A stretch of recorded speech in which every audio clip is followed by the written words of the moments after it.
Assalamu alaikum class. This is Anam Khalid, your course instructor of inorganic chemistry. You are all welcome to the online classes. आज हम अपनी online class का पहला lecture जो है वो सुनने जा रहे हैं। तो लास्ट टाइम अगर आपको याद हो तो हमने NaCl का क्लास में स्ट्रक्चर जो है वो पढ़ा था कि NaCl का स्ट्रक्चर किस तरीके से आयोनिक सॉलिड है। उसमें हमने क्लियर कट उसको ड्रा किया और उसके अंदर देखा कि एक सोडियम एटम को जो है वो 6 क्लोरीन ने सराउंड किया हुआ है। इस वजह से हमने ये कहा कि सोडियम का जो कोऑर्डिनेशन नंबर है वो 6 है। इसी तरीके से एक क्लोरीन का जो कोऑर्डिनेशन नंबर था वो भी क्या था, 6 था। लेकिन आज हम इसकी मज़ीद जो है वो डिस्क्रिप्शन पढ़ेंगे कि आयोनिक सॉलिड क्या होते हैं। और सबसे पहले आयोनिक सॉलिड के बारे में पढ़ने से पहले हमें ये पता होना चाहिए कि आयोनिक बॉन्ड क्या है। तो हम आयोनिक बॉन्ड की तरफ मूव करेंगे। आपका लेक्चर नंबर 1 है ये इनऑर्गेनिक केमिस्ट्री वालों का, ये BS फिज़िक्स फर्स्ट सेमेस्टर वालों के लिए लेक्चर है। तो जैसा कि आपको पहली स्लाइड पर सबको नज़र आ रहा होगा, केमिकल बॉन्डिंग। तो बच्चों, बॉन्ड क्यों बनता है ये मैंने आपको बहुत बार पहले भी बताया है कि बॉन्ड इसलिए बनता है क्योंकि ऑर्बिटल्स या एटम जो हैं वो अपनी एनर्जी को कम करना चाहते हैं। वो एनर्जी तभी कम कर सकते हैं जब बॉन्ड बनेगा। यानी कि हम सिंपली ये कह सकते हैं कि अगर एक आपके पास ऑर्बिटल ये है, दूसरा ऑर्बिटल ये है, तो जब ये बॉन्ड बना लेंगे तो उस वक़्त एनर्जी, जब बॉन्ड बन जाएगा तो बॉन्ड फ़र्ज़ करें इस तरह से बनेगा, तो बॉन्ड बनने के बाद ये स्टेबल हो जाएंगे। क्यों? क्योंकि इनकी एनर्जी क्या हो गई है, कम हो गई है। अब वो एनर्जी जो कम हुई है वो एनर्जी कहाँ गई? वो एनर्जी हो गई रिलीज़। तो इसका मतलब ये हुआ कि जब भी बॉन्ड बनेगा एनर्जी हमेशा क्या होगी? रिलीज़ होगी। अगर हम बात करते हैं इसी बॉन्ड के ब्रेक होने की, फ़र्ज़ करें ये एक बॉन्ड बना हुआ है, अब इस बॉन्ड ने ब्रेक होना है और एटम्स ने अलग अलग जो है वो सेपरेट आउट होना है। तो ये सेपरेट तभी हो सकते हैं जब इनके पास इनफ एनर्जी हो। तो इसका मतलब ये हुआ कि बॉन्ड जब ब्रेक होता है तो आपको हमेशा एनर्जी रिक्वायर होती है। तो बॉन्ड फॉर्मेशन एंडोथर्मिक होगा। और जो बॉन्ड आपका, एक ब्रेकेज है और एक है बॉन्ड फॉर्मेशन। पहले हमने एग्जाम्पल में बॉन्ड फॉर्मेशन देखी, इसमें एनर्जी रिलीज है, लिहाजा ये बॉन्ड फॉर्मेशन क्या है? एक्सोथर्मिक है। और जब बॉन्ड ब्रेक होगा तो बॉन्ड ब्रेकेज क्या होगा? ये होगा एंडोथर्मिक। अब हम क्लास आगे मूव करते हैं इसकी बेसिक पे कि आयनिक बॉन्ड पहले तो क्या है। आयनिक बॉन्ड एक ऐसा बॉन्ड होता है जिसमें आयन बनते हैं। तो आयन कब बनेंगे? जब इलेक्ट्रॉन का ट्रांसफ़र होगा। हमने देखा है कि आयन, क्लोराइड आयन किस तरीके से बना।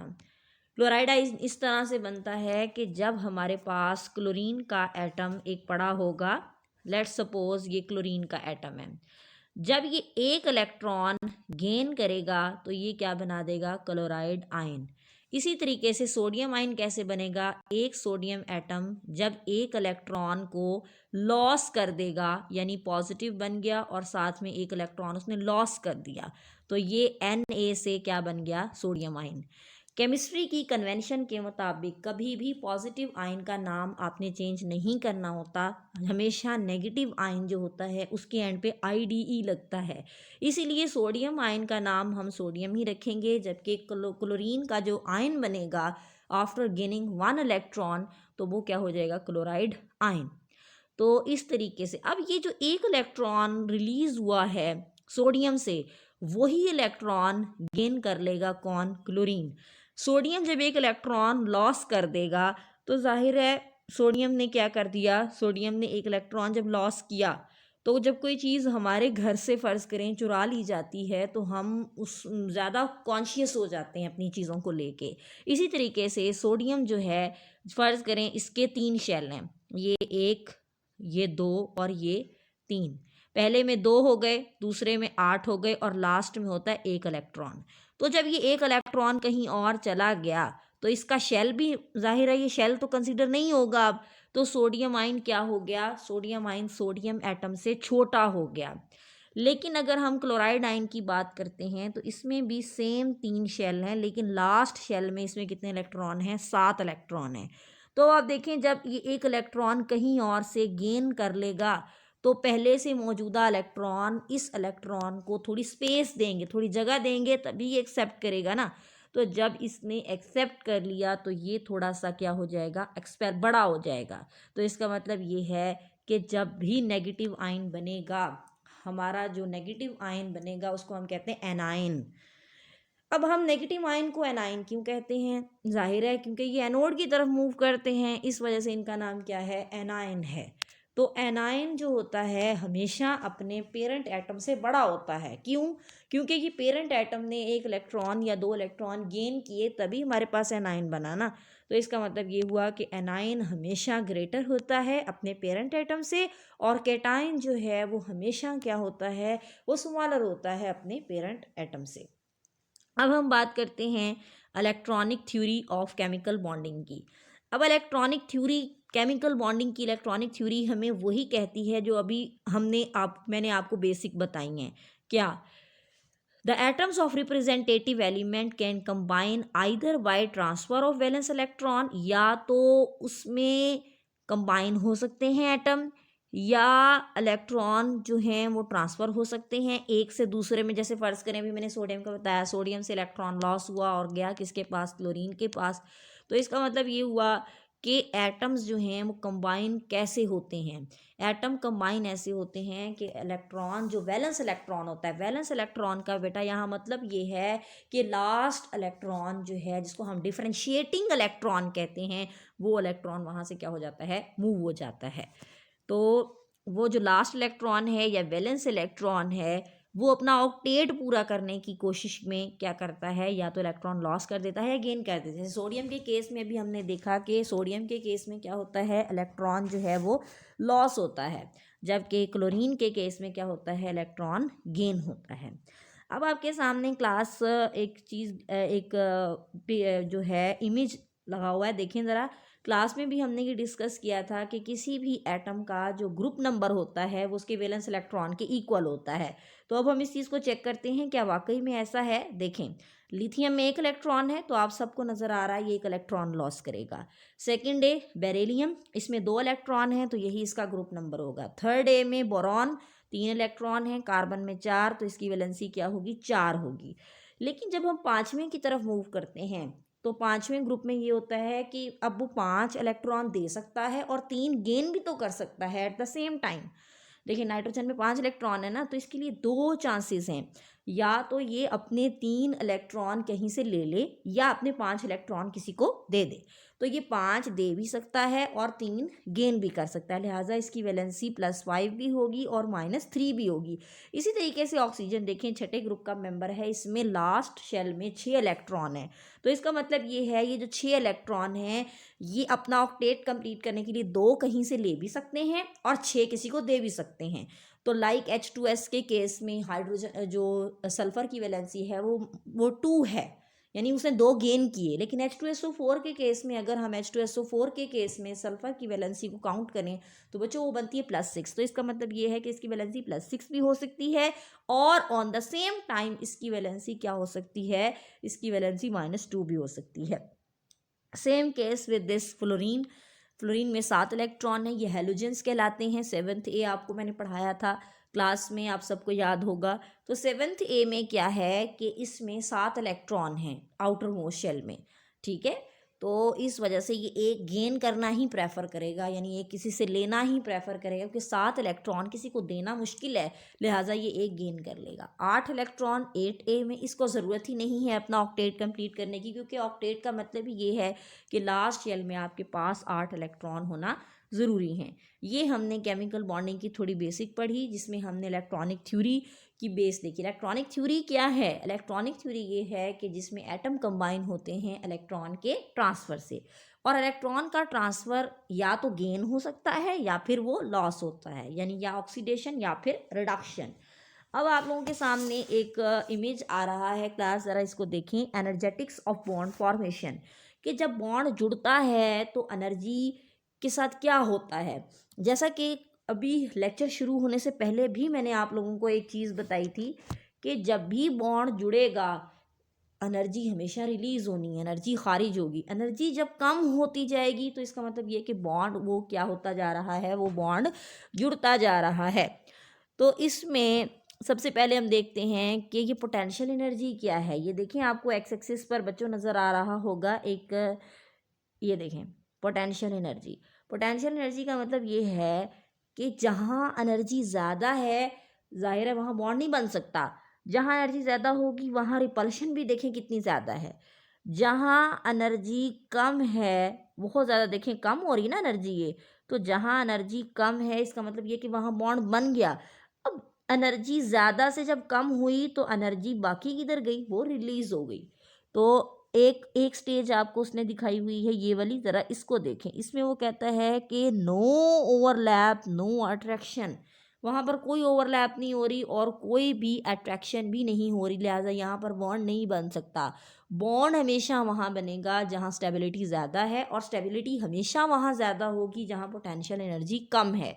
तो सिंपल हम अपना जो है वो ये एक, इसे एक लाइन में सम अप यूँ कर सकते हैं, lawyer the potential energy of the system the more stable it is. जितना सिस्टम जो है उसकी पोटेंशियल एनर्जी कम होती जाएगी उतना ही वो ज़्यादा क्या होता जाएगा, स्टेबल होता जाएगा। दो एटम जितना ज़्यादा एक दूसरे को अप्रोच करते जाएंगे, यानी वो पास आते जा रहे हैं, तो वो अपनी energy on the same atom क्या कर रहे हैं, वो एनर्जी अपनी कम कर रहे हैं। ठीक है, अब ये एक डिस्टेंस आएगा। देखें, जब दो एटम एक ख़ास डिस्टेंस पर पहुंच जाएंगे, उस ख़ास डिस्टेंस पर जाकर रिपल्शन इतनी इम्पॉर्टेंट नहीं होगी, बल्कि उस पर अट्रैक्शन ज़्यादा इम्पॉर्टेंट होगी। उस डिस्टेंस को हम कहते हैं कॉम्प्रोमाइज डिस्टेंस। ये आप सब ने एफएससी के चैप्टर नंबर 6 में पढ़ा भी होगा कि कॉम्प्रोमाइज डिस्टेंस या बॉन्ड डिस्टेंस जो है वो क्या होता है। तो अब आपको ज़रा एक फैक्टर समझ जाना चाहिए। सिंपली बात यह है कि पोटेंशियल एनर्जी कम होगी तो स्टेबिलिटी क्या हो जाएगी, वो ज़्यादा हो जाएगी। तो अब आपको ये भी इल्म हो गया कि एनर्जी जहाँ डिक्रीज़ करेगी वहाँ पर बॉन्ड फॉर्मेशन जो है वो मैक्सिमम होता चला जाएगा, और एनर्जी अगर कम है तो एनर्जी कम है, स्टेबल ज़्यादा है। और अगर एनर्जी ज़्यादा है तो इसका मतलब क्या हुआ कि वो एटम स्टेबल नहीं है, और एटम तभी बॉन्ड बनाएंगे जब वो स्टेबिलिटी की कंडीशन में होते हैं। नेक्स्ट देखें, आयनिक बॉन्ड। आयनिक बॉन्ड जैसा कि हम स्टार्ट से ही बात यही कर रहे हैं कि ये दो एटमों के दरमियान तब बनेगा जब क्या होगा, जब आपके पास क्लास इसमें ये हो कि आपके पास एक एटम ऐसा हो जो इलेक्ट्रॉन दे और दूसरा ऐसा हो जो इलेक्ट्रॉन ले। जब जो इलेक्ट्रॉन देगा उस पर पॉजिटिव चार्ज आ गया, जो इलेक्ट्रॉन गेन करेगा उस पर नेगेटिव चार्ज आ गया। तो सिंपली पॉजिटिव और नेगेटिव चार्जेस जब एक दूसरे को अट्रैक्ट करेंगे तो हमारे पास क्या बनेगा, आयनिक बॉन्ड बनेगा। आयनिक बॉन्ड क्या है, कंप्लीट ट्रांसफ़र होता है इसमें वैलेंस इलेक्ट्रॉन का। अब इसमें क्या है कि दो ऑपोजिटली चार्ज आयंस आते हैं। अब आयनिक बॉन्ड तब बनेगा जब एक मेटल जैसे सोडियम है वो इलेक्ट्रॉन को लॉस करेगी, वो पॉजिटिव बन गई, और दूसरा नॉन मेटल वो कौन सा था, क्लोरीन, उसने एक्सेप्ट किया और वो नेगेटिव चार्ज बन गया। तो जब नेगेटिव चार्ज और पॉजिटिव चार्ज के दरमियान जो फोर्स ऑफ अट्रैक्शन है जनरेट होगी उसको हम क्या कहेंगे कि वो हमारा आयनिक बॉन्ड है। अब कुछ एग्जांपल्स आपके सामने आ रही हैं, ज़रा इसको देखिएगा। पहली है लिथियम फ्लोराइड। अब ये क्या होता है, इसमें लिथियम एक इलेक्ट्रॉन गेन लॉस करेगा। जब ये इलेक्ट्रॉन एक लॉस करेगा, इसमें होते हैं 3 इलेक्ट्रॉन टोटल। तो पहले में आ गए 2 और तीसरे में दूसरे शेल में क्या आ गया, 1 इलेक्ट्रॉन। जब ये 1 इलेक्ट्रॉन लॉस कर देगा तो ये बन गया लिथियम आयन यानी Li पॉजिटिव। अब गेन किसने किया है, फ्लोराइड ने। और अब आपको पता है कि फ्लोरीन में होते हैं टोटल 9 इलेक्ट्रॉन। पहले में कितने हो गए, 2, ठीक है, और दूसरे में कितने हो गए, 7। अब ये एक इलेक्ट्रॉन गेन करेगा तभी इसके पास 8 होंगे ना, तो ये F नेगेटिव की फॉर्म में एग्जिस्ट करेगा। अब F नेगेटिव कब बनेगा, जब ये एक इलेक्ट्रॉन गेन करेगा। ये एक इलेक्ट्रॉन कहाँ से गेन करेगा, ये लिथियम से गेन करेगा। तो लिहाजा लिथियम पे पॉजिटिव चार्ज आ गया और फ्लोराइड पर नेगेटिव चार्ज आ गया, तो जो बॉन्ड बना वो क्या होगा, लिथियम फ्लोराइड का और ये आपके पास बॉन्ड सिंपल होता है आयोनिक बॉन्ड, जिसमें लिथियम जो है इलेक्ट्रॉन ट्रांसफ़र करता है यानी उस पर पॉजिटिव चार्ज आता है, और फ्लोरीन जो है वो इलेक्ट्रॉन गेन करता है, तो क्या बन गया, lithium fluoride. Same case lithium chloride का है। लिथियम क्लोराइड के अंदर क्या है कि इसमें भी लिथियम ने एक इलेक्ट्रॉन जो है वो ट्रांसफ़र किया, यानी लिथियम ने एक इलेक्ट्रॉन जब ट्रांसफ़र किया तो इसकी इक्वेशन ये बनेगी Li पॉजिटिव प्लस 1 इलेक्ट्रॉन। अब क्लोराइड यानी क्लोरीन ने एक इलेक्ट्रॉन गेन किया तो क्या बन गया, क्लोराइड आयन। अब लिथियम आयन पॉजिटिव और क्लोराइड आयन नेगेटिव, जब दोनों ने एक दूसरे को अट्रैक्ट किया तो रिजल्ट क्या आ गया, रिजल्ट आया लिथियम क्लोराइड यानी LiCl। तो इसका मतलब सिंपल ये हुआ कि लिथियम क्लोराइड भी हम इस तरीके से बना सकते हैं। क्लास ये जो लिथियम ब्रोमाइड है और लिथियम आयोडाइड है, ये दोनों आपका होमवर्क हैं। आपने इन दोनों के स्ट्रक्चर बनाने हैं। स्ट्रक्चर से मुराद ये है कि दोनों की केमिकल इक्वेशन, दोनों के शेल्स बनाने हैं कि कैसे लिथियम जो है वो कन्वर्ट हुआ, लिथियम आयन में ब्रोमीन कैसे बना, ब्रोमाइड आयन कैसे बना। तो इन दोनों का आपका होमवर्क होगा, ये आपकी असाइनमेंट है, इसको अभी से नोट कर लें कि आपने इसको कैसे बनाना है। नेक्स्ट देखें, ये तो हो गया हमारा होमवर्क, तो में चला गया, ये सेम वैसी है जैसे मैंने आपको पहले बताया है। अगला देखें, अगला है sodium fluoride NaF। Sodium fluoride कैसे बनेगा, पहले बनेगा सोडियम आयन। सोडियम आयन कैसे बनता है, जब वो एक इलेक्ट्रॉन को लॉस कर देता है, Na पॉजिटिव प्लस 1 इलेक्ट्रॉन, ठीक है। अब ये इलेक्ट्रॉन जो इसने लॉस किया वो किसने पकड़ लिया, फ्लोरीन ने। फ्लोरीन एक इलेक्ट्रॉन को गेन करेगा और ये क्या बना देगा, NaF, यानी F नेगेटिव बनाएगा पहले, और Na और F नेगेटिव जो है वो दोनों मिलकर क्या बना देंगे, NaF। अब आगे देखें, same on the hand sodium chloride, जिसका स्ट्रक्चर हमने क्लास में भी बनाया था और इसको ही हमने एक्सप्लेन करना है, क्योंकि लॉन्ग क्वेश्चन आपके पेपर में लाजमी आएगा कि सोडियम क्लोराइड का स्ट्रक्चर ड्रा करें या इसका कोऑर्डिनेशन नंबर फाइंड आउट करें। उसके बाद अपना होमवर्क नोट करें। होमवर्क में आपको सोडियम ब्रोमाइड और सोडियम आयोडाइड जो है, ये आपने इन दोनों की केमिकल इक्वेशंस, इन दोनों के स्ट्रक्चर के, ये दोनों कैसे बने हैं, कैसे पॉजिटिव आयन बनता है, कैसे नेगेटिव आयन बनता है, ये आपने इसके अंदर जो है वो लिखना होगा। तो अब होमवर्क क्या हो गया, एक सोडियम आयोडाइड वाला, ठीक है, एक हमारे पास हो गया सोडियम ब्रोमाइड का होमवर्क, एक हो गया लिथियम ब्रोमाइड और एक लिथियम आयोडाइड।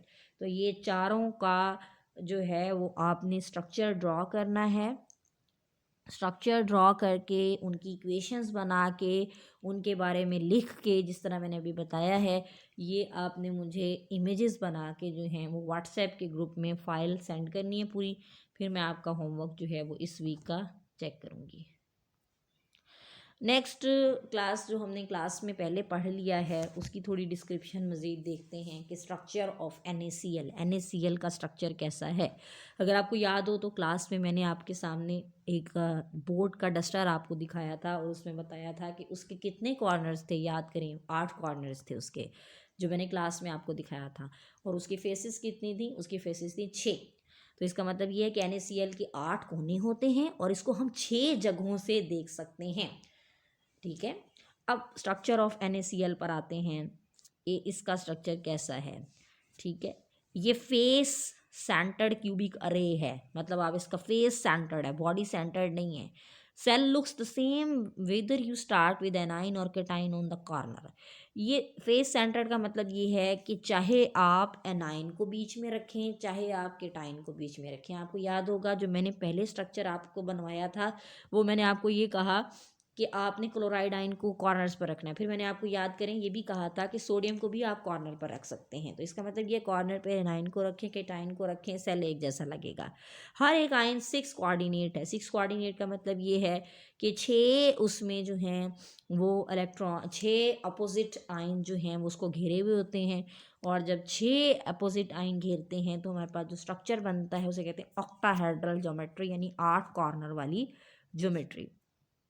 नेक्स्ट में थोड़ा उन्होंने बताया कि अब ये किस तरीके से बनता है। ये आपका होमवर्क भी मैंने आपको पहले बता दिया है कि यही आपका होमवर्क भी है कि आपने इसको सोडियम क्लोराइड को नहीं बाकी सबको जो है वो डिस्क्राइब करना होगा।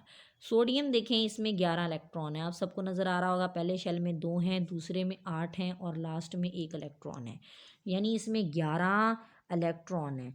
बेटा जिसमें जितने इलेक्ट्रॉन होते हैं उतने ही प्रोटॉन होते हैं, तो लिहाजा 11 इलेक्ट्रॉन हैं तो इसमें 11 ही प्रोटॉन हैं।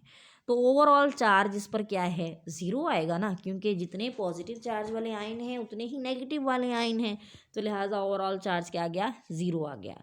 लेकिन अगले केस में देखें, अगले केस में एक इलेक्ट्रॉन लॉस हो गया। क्यों लॉस हुआ, क्योंकि इसको अपना ऑक्टेट कंप्लीट करना था, ख़ुद को स्टेबलाइज करना था। जब इसने अपना इलेक्ट्रॉन जो है वो डोनेट किया किसी और को, तो एक इलेक्ट्रॉन हो गया कम। जब एक इलेक्ट्रॉन कम हुआ तो टोटल इलेक्ट्रॉन जो रह गए वो कितने रह गए, 10। अब आप देखिए प्रोटॉन इसमें 11 हैं, इलेक्ट्रॉन इसमें 10 हैं, तो जाहिर है एक इलेक्ट्रॉन का चार्ज जो है वो जो एक इलेक्ट्रॉन लॉस हुआ था उसको मैंने बैलेंस करना है। तो बैलेंस किस तरह करेंगे, +1 हम कहेंगे कि ओवरऑल जो है इस पर चार्ज आ गया है। Same is the case chlorine के साथ। देखें क्लोरीन में क्या है, क्लोरीन में 17 इलेक्ट्रॉन होते हैं। आपको पहले में 2 नज़र आ रहे हैं, दूसरे में 8 हैं, अब इसमें देखें 7 हैं, सही है। अगर हम इसमें देखें तो इसमें इलेक्ट्रॉन कितने हैं, 17, प्रोटॉन कितने हैं, 17। किसी भी एटम के अंदर हमेशा इलेक्ट्रॉन और प्रोटॉन सेम होते हैं, तो इलेक्ट्रॉन 17 हैं, प्रोटॉन भी 17 हैं, ओवरऑल चार्ज क्या है इसका, ज़ीरो है। अब ज़रा इसको देखें, जब इसने एक इलेक्ट्रॉन कहीं और से ले लिया, जब एक इलेक्ट्रॉन इसने कहीं और से गेन किया, तो इसके अंदर क्या हुआ, एक इलेक्ट्रॉन इसने कहीं और से जब गेन किया तो आपके पास इतनी स्पेस पहले तो इसने इसको दी कि ये स्पेस जो है वो बन सके, स्पेस बनेगी तभी इलेक्ट्रॉन एक्सेप्ट होगा ना। तो जब ये आ गया इलेक्ट्रॉन तो इलेक्ट्रॉन एक ज़्यादा हो गया, यानी 18 इलेक्ट्रॉन आपके पास हो गए, लेकिन प्रोटॉन तो उतने ही हैं, कितने हैं, 17। तो जब एक इलेक्ट्रॉन ज़्यादा हो गया तो ज़ाहिर है इलेक्ट्रॉन ज़्यादा होने की वजह से ओवरऑल चार्ज क्या आ जाएगा, -1, क्योंकि देखें 17 प्रोटॉन यानी 17 पॉजिटिव हैं आपके पास, 18 इलेक्ट्रॉन 18 नेगेटिव हैं, तो बचेगा क्या, एक नेगेटिव चार्ज ही बचेगा ना, क्योंकि 17 पॉजिटिव चार्ज 17 नेगेटिव चार्ज को कट कर देंगे, तो बाकी एक इलेक्ट्रॉन जो बचेगा वो आपका ओवरऑल जो है वो चार्ज होगा। नेक्स्ट में देखें सोडियम क्लोराइड का स्ट्रक्चर, जो आपसे क्लास में आप सबको याद होगा कि आपसे बहुत दफ़ा मैंने बनवाया था, पहले जब हमारा दूसरा लेक्चर था, सेकंड लेक्चर। तो इसको बेटा और मज़ीद आपने प्रैक्टिस करनी है, क्योंकि जब तक आप इसकी प्रैक्टिस नहीं करेंगे आपको कभी भी सोडियम क्लोराइड का स्ट्रक्चर नहीं आएगा, ठीक है। इसका कोऑर्डिनेशन नंबर एक बार फिर डिस्कस कर लेते हैं क्लास में भी। यहाँ ये देखें, ये सेंटर एटम है, तो इसको 1 2 3 4 और ये 5 6, तो इस तरीके से इसका कोऑर्डिनेशन नंबर क्या है, 6 है, कि एक जो आपका क्लोराइड आयन है उसको 6 सोडियम आयन्स ने घिरा हुआ है। तो आपके सोडियम आयन और आपका ये जो ग्रीन कलर का है वो क्या है, क्लोराइड आयन है। तो बेटा आपने इसको अपनी कॉपीज़ पर इस तरह बनाना है कि एक को पेन से बना लें, जैसे सोडियम आयन है तो वो छोटा होता है, तो उसको आप पेन से बना लें, और जो बड़ा आयन है वो आप उसको क्या करें, उसको आप मार्कर से बना सकते हैं। तो एक आयन छोटा है जो उसको पेन से बना लें, दूसरा मार्कर से आप बना सकते हैं। तो इसकी प्रैक्टिस हमने क्लास में भी काफ़ी बार की हुई है क्लास, ये आपको सबको याद होगा कि ये किस तरीके से आपने बनाना है। मज़ीद अगर आप लोग चाहते हैं कि दोबारा बनाना सिखा दूँ तो वो आप अगर मुझे कहेंगे तो मैं आपको ऑनलाइन भी दोबारा बता दूँगी कि इसको किस तरीके से ड्रा करना है।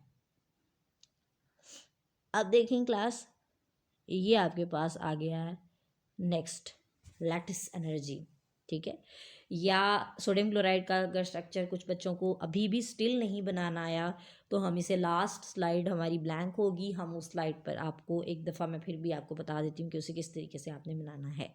ये टॉपिक नहीं है कोई भी, लैटिस एनर्जी एक छोटा सा जो है वो बस आपको डेफिनेशन पता होनी चाहिए। लैटिस क्या होता है, लैटिस होता है जिसमें आपके पास सॉलिड है या कोई भी कंपाउंड है जिसमें एक रेगुलर अरे होती है। अरे क्या होती है, अरे का मतलब होता है किसी चीज़ की तरतीब में आपके पास मौजूद है।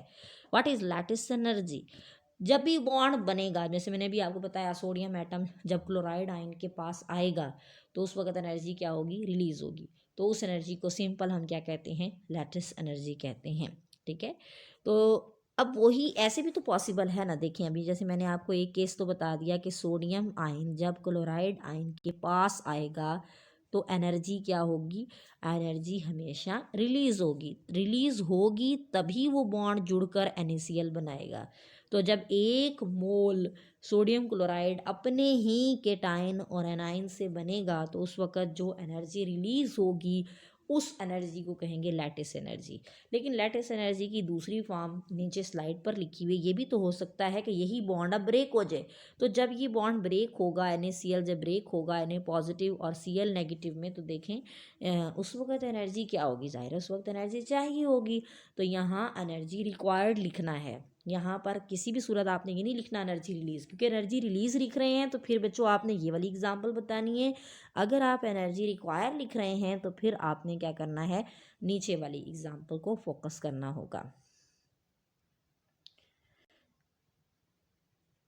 अब आप नेक्स्ट स्लाइड की तरफ हम मूव करते हैं अपनी प्रॉपर्टीज़ ऑफ आयोनिक कंपाउंड। अब आयोनिक कंपाउंड हमने देख लिया ये क्या होते हैं। अब सिंपली हम ये देखना चाह रहे हैं कि आयोनिक कंपाउंड की प्रॉपर्टीज़ जो हैं वो आपके पास क्या हैं। तो सबसे पहली आयोनिक कंपाउंड की प्रॉपर्टी क्या है, ये सॉलिड होते हैं रूम टेम्परेचर पर। जाहिर सी बात है जो चीज़ एक रेगुलर अरेंजमेंट में है वो सॉलिड ही होगी, क्योंकि हमने देखा पानी है या हमने देखा गैस है, उसकी कोई शक्ल नहीं होती। क्यों नहीं होती, क्योंकि उनके एटम बहुत दूर दूर होते हैं और ख़ास ही फोर्स ऑफ अट्रैक्शन भी नहीं होती। लेकिन यहाँ फोर्स ऑफ अट्रैक्शन बहुत अच्छी है, लिहाजा ये सॉलिड होते हैं। फोर्स ऑफ अट्रैक्शन कैसे अच्छी होती है, ज़रा इस पिक में देखें कि पॉजिटिव आयन जो हैं वो नेगेटिव आयन के साथ मुकम्मल तौर पर देखें पैक्ड होते हैं। जब वो पैक्ड होते हैं तो इसका मतलब ये है कि उनकी फोर्सेस ऑफ अट्रैक्शन जो हैं वो बहुत ज़्यादा हाई हैं। इसी वजह से ये क्या होते हैं, सॉलिड होती हैं रूम टेम्परेचर पर। अब जो चीज़ रूम टेम्परेचर पर सॉलिड है, इसका मतलब ये है कि उसका मेल्टिंग पॉइंट और बॉइलिंग पॉइंट हाई है। यानी आप उसको बॉयल और मेल्ट जो है वो, उसके लिए आपको बहुत हाई टेम्परेचर देना पड़ेगा तब वो जाके कहीं बॉयल होगी। तो इसका मतलब क्या हुआ कि इसमें फोर्सेस ऑफ अट्रैक्शन बहुत ज़्यादा स्ट्रॉन्ग है। थर्ड पे देखें हार्ड एंड ब्रिटल। जो चीज़ देर से मेल्ट हो रही है जाहिर है वो हार्ड है, वो क्या है, वो हार्ड है, तभी तो वो देर से मेटल हो रही है। और ब्रिटल का क्या मतलब होता है, चमक, इसमें चमक भी होती है। अब ये ब्रिटल कैसे होता है, ब्रिटल ऐसे होता है कि ज़रा आप इसको फोकस करेंगे जो मैं आपको अब दिखाने लगी हूँ। देखें ऊपर वाली लेयर में पॉजिटिव नेगेटिव, नीचे वाली लेयर में पॉजिटिव नेगेटिव, तभी तो वो जुड़े हुए हैं। लेकिन अगर आप ज़रा सा आयोनिक कंपाउंड को धक्का दें, धक्का देने से मुराद ये है कि ज़रा सी लेयर को स्लाइड करें तो ऊपर वाली लेयर आगे चली जाएगी, जिसकी वजह से ऊपर वाली लेयर और नीचे वाली लेयर, जबकि उनके अपोजिट चार्जेस थे, वो अपोजिट नहीं रहेंगे और वो क्या हो जाएंगे, वो सेम हो जाएंगे। देखें सेम आ गया ना, सेम चार्जेस पास आ गए। तो सेम चार्जेस तो इसे को रिपेल करते हैं। तो जब रिपल्शन होगी तो आपको पता है रिपल्शन में एनर्जी रिलीज होती है, तो वो एनर्जी आपको चमक की सूरत में आयोनिक कंपाउंड में नजर आएगी। तो ज़रूरी तो नहीं है कि वो हमेशा वो पैक्ड फॉर्म में ही पड़ा रहे, हो सकता है आप उसको हमन दस्ते से कूट रहे हो या आप उसे कुछ भी उसको मोल्ट अप कर रहे हैं या कुछ भी कर रहे हैं उसके साथ, तो उसमें क्या हो सकता है, उसमें हो सकता है कि आपकी एक लेयर जो है वो स्लाइड अप हो जाए। तो जब वो स्लाइड अप हो जाएगी तो सेम चार्जेस पास आ जाएंगे, सेम चार्जेस के पास आने की वजह से क्या होगा, रिपल्शन होगी, और रिपल्शन हमेशा क्या करती है, एनर्जी को रिलीज करती है। फोर्थ नंबर पे इसकी प्रॉपर्टी ये है कि ये इलेक्ट्रिकल जो हैं वो क्या होते हैं, इलेक्ट्रिकल कंडक्टिविटी शो करते हैं। अब इलेक्ट्रिकल कंडक्टिविटी से क्या मुराद है, यानी इलेक्ट्रिकली ये बहुत अच्छे कंडक्टर हैं। कैसे, अब इसकी दो फॉर्म है, ठीक है। ज़रा पहली फॉर्म देखें, ये सॉलिड है, क्या इसमें कहीं से भी इलेक्ट्रॉन गुजरने की गुंजाइश है, नहीं, यानी इलेक्ट्रॉन भी फ्री नहीं है और फिक्स हैं आयन, लिहाजा ये कंडक्टर नहीं होगा। लेकिन अगर इसी सोडियम क्लोराइड को, इसी स्ट्रक्चर को मैं मेल्ट कर लें, मोल्टन का मतलब ये थोड़ा सा पिघला लें या उसमें थोड़ा सा पानी डाल दें, जब आप पानी डालेंगे तो चार्जेस सेपरेट होने लग जाएंगे। जब चार्जेस सेपरेट होंगे तो पॉजिटिव और नेगेटिव आयन एक दूसरे से अलग अलग हो जाएंगे, थोड़ी सी स्पेस आ जाएगी बीच में। इसी वजह से आयन्स जो हैं, जाहिर है पॉजिटिव आयन जो होंगे वो नेगेटिव टर्मिनल की तरफ भागेंगे, जो नेगेटिव होंगे वो पॉजिटिव टर्मिनल की तरफ चले जाएंगे। तो वहाँ पर इलेक्ट्रॉन्स या आयंस की मूवमेंट स्टार्ट हो जाएगी। इलेक्ट्रॉन्स या आयंस की मूवमेंट की वजह से जो आपका आयनिक कंपाउंड था वो कंडक्टर बन जाएगा, जबकि पहले वो क्या था, वो नॉन कंडक्टर था। अब अगर हम बात करते हैं अगली प्रॉपर्टी की, तो वो है आपकी सॉल्युबिलिटी। सॉल्युबिलिटी क्यों होती है, देखें सामने आपको वाजिया चीज़ है कि H2O यानी हाइड्रोजन और ऑक्सीजन। अब ज़रा इसको फोकस करते हैं पहले कि ये क्या बता रहा है इसमें।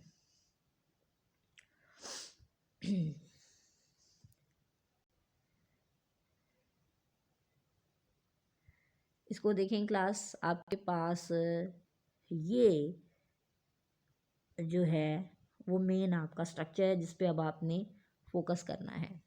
H2O हाइड्रोजन पे पॉजिटिव चार्ज, ऑक्सीजन पर नेगेटिव चार्ज, जबकि NaCl इसमें भी यही होता है। NaCl की लेयर्स में क्या होता है, देखें positive negative positive negative.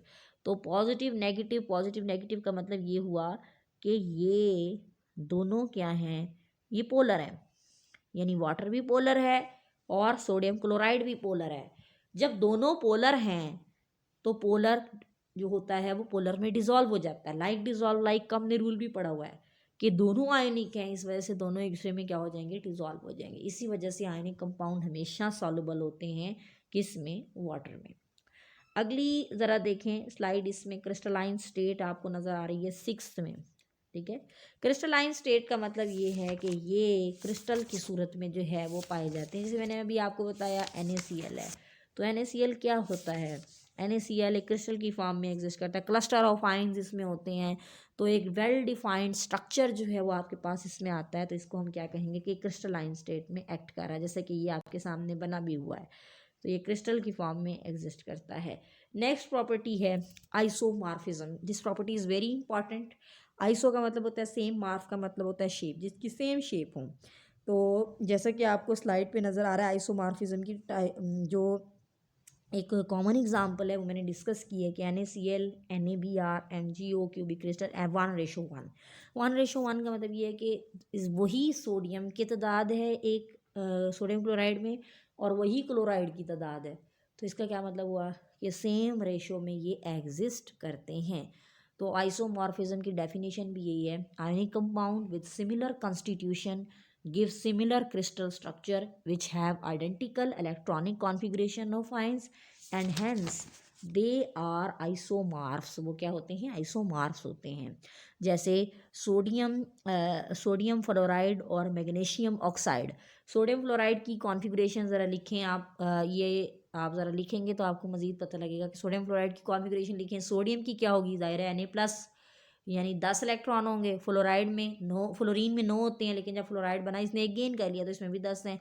Magnesium में 12 होते हैं, जब मैग्नीशियम आयन बनेगा तो 2 इलेक्ट्रॉन लॉस किए तो उसमें भी 10 हो गए। और ऑक्सीजन में कितने होते हैं इलेक्ट्रॉन, 8 होते हैं, जब उसने 2 गेन किए तो उसमें भी 10 हो गए। तो इनके आइसो इलेक्ट्रॉनिक होते हैं। आइसो इलेक्ट्रॉनिक का मतलब ये है कि इसमें इलेक्ट्रॉन की तादाद सेम है। लास्ट स्लाइड देखें, नॉन डायरेक्शनल बॉन्ड।